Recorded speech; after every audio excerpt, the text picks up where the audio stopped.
এখানে ক্যাম্প হবে। প্রস্তাবিত Gilagara BOP Netrakona battalion 31 BGB আদেশক্রমে বিজিবি কর্তৃপক্ষ। তার মানে এখানে বিজিবি ক্যাম্প হইতে পারে। কি জায়গা, হ্যাঁ, পুরাই অস্থির। আমার চ্যানেলের নাম হচ্ছে জুয়েল ব্লগস, দক্ষিণ মাইজপাড়া ইউনিয়নে গিলাগড়া গ্রাম থেকে। আসসালামু আলাইকুম প্রিয় বন্ধুরা, আশা করি সকলেই ভালো আছেন। আপনাদেরকে স্বাগত জানাচ্ছি ময়মনসিংহ জেলার ধোবাউড়া উপজেলার দক্ষিণ মাইজপাড়া ইউনিয়নে গিলাগড়া গ্রাম থেকে। এই রাস্তা কি শেষ মাথা একবারে বর্ডারে গিয়ে ঠেকাইছে না? আমার চ্যানেলের নাম হচ্ছে জুয়েল ব্লগস। ইউটিউবে ঢুকে ধোবাউড়া লেখলেই পাওয়া যাবে, DHOBAURA ধোবাউড়া। ফেসবুকে ঢুকে ধোবাউড়া লেখলে পাওয়া যাবে।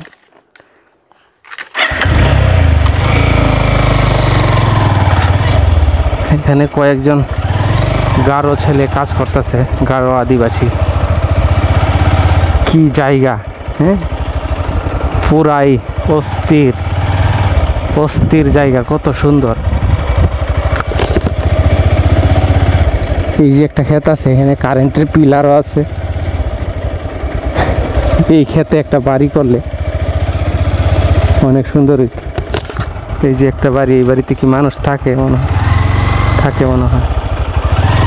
কত সুন্দর জায়গা, হ্যাঁ। এখান থেকে একবারে সেই পাহাড়ের ভিউ, অসাধারণ।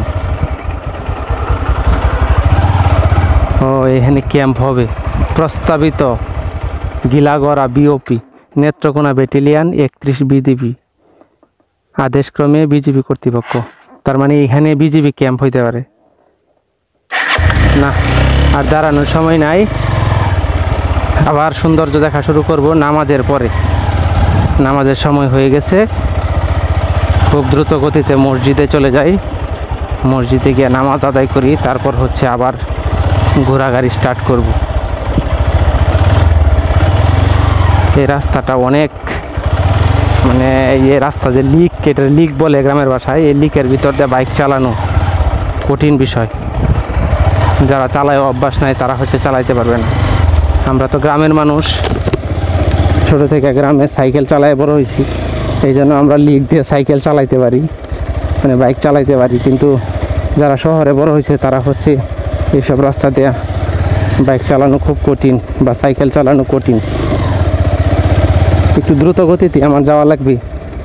আমি কি যেতে পারবো? 1:15 বাজে, 1:30-এর আগে মসজিদে যেতে পারবো? ইনশাআল্লাহ যেতে পারবো।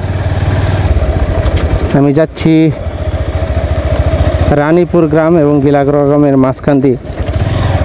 ভিডিওর নাম কি হবে, গিলাগড়া গ্রাম না রানীপুর গ্রাম? রানীপুর গ্রামের একটা ভিডিও তো আছি, তো গিলাগড়া গ্রাম। গিলাগড়া গ্রামে 2টা ভিডিও হয়ে গেল। যাই হোক, 2টা হোক আর 3টা হোক, এটা সমস্যা নেই, ভিডিও আপলোড দেওয়া হচ্ছে কথা। আজকে অনেকক্ষণ ঘোরাঘুরি করব, গ্রাম দেখব। আসলে বাইক দেওয়া গ্রাম দেখা শখ। একজন আমাকে বলছিল ধোবাউড়ায় ইউটিউবে ভিডিও তৈরি করে, যে জুয়েল কি চিপা চাপার মধ্যে ঘুরিয়া ভিডিও বানায়। আসলে এটাই তো আনন্দ। গ্রাম দেখি, গ্রামের মানুষ দেখি, প্রকৃতি দেখি, মানুষ কত কষ্টে থাকে সেটা দেখি, আর আমি কত সুখে থাকি সেটা দেখি, অনুভব করি। আমার নবী, প্রিয় নবী হযরত মুহাম্মদ সাল্লাল্লাহু আলাইহি সাল্লাম বলেছেন যে তুমি ঘুরো, দেশ ভ্রমণ করো, দেখো, প্রয়োজনে জ্ঞান অর্জনের জন্য চীন দেশ পর্যন্ত যাও। ঘুরলে হচ্ছে মানুষের জ্ঞান বাড়ে, বুদ্ধি বাড়ে, মেধা বাড়ে। এই জন্য প্রচুর ঘোরাঘুরি করি। অনেকে বলছিলেন গ্রামের ভিডিও এইভাবে করার জন্য, মানে মোটো ব্লগের মতো করে। এই জন্য হচ্ছে মোটো ব্লগের মতো করে গ্রামের ভিডিও করলাম। এখন গিয়ে মসজিদে ঢুকবো, ক্যামেরা মাইক্রোফোন ব্যাগে ঢুকাইয়া মসজিদে ঢুকবো। ধন্যবাদ সকলকে ভিডিওটি দেখার জন্য। সবাই ভালো থাকবেন। আল্লাহ হাফিজ।